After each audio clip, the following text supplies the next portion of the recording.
पण शाळेत बसू नाही देत सर. शाळेतून हाकलतात. हो सर, आम्हाला शाळेत बसतो ना आम्ही तर शिकवत बी नाही ते. आम्ही सर आमच्या म्हणजे बरोबर नाही देत सर. ते जेवण म्हणजे शाळेचं नाव काय? दीपा प्राथमिक मराठी शाळा. भांडण करतात सर ते. आम्ही खेळतो ना सर त्याच्यासोबत आम्हाला मारतात. तुम्ही आधी आहे म्हणे आमच्यासोबत खेळू नका म्हणे. आम्ही पाणीने जातो ना विहिरीवर आम्हाला काय ढकलून देते सर. तुम्ही म्हणे तुम्हाला पाणी नाही ना तुम्ही चलून जा म्हणे तसं सांगते सर. आता हा व्हिडिओ तुम्ही बारकाईने बघितला. ह्या व्हिडिओमध्ये काय म्हणतात होती पोरं?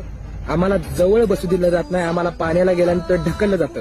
आम्ही जेव्हा शिक्षण शाळेमध्ये जातो तेव्हा शाळेमध्ये ते वर्गातले शिक्षक आम्हाला येऊ देत नाहीत. जिल्हा परिषद शाळा, गव्हर्नमेंटची शाळा.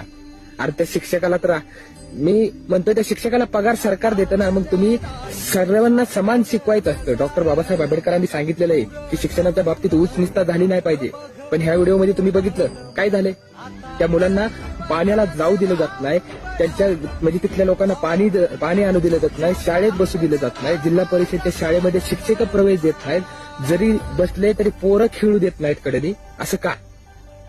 आणि तुम्ही म्हणता महाराष्ट्रामध्ये जातीवाद नाहीये. हे काय आहे का?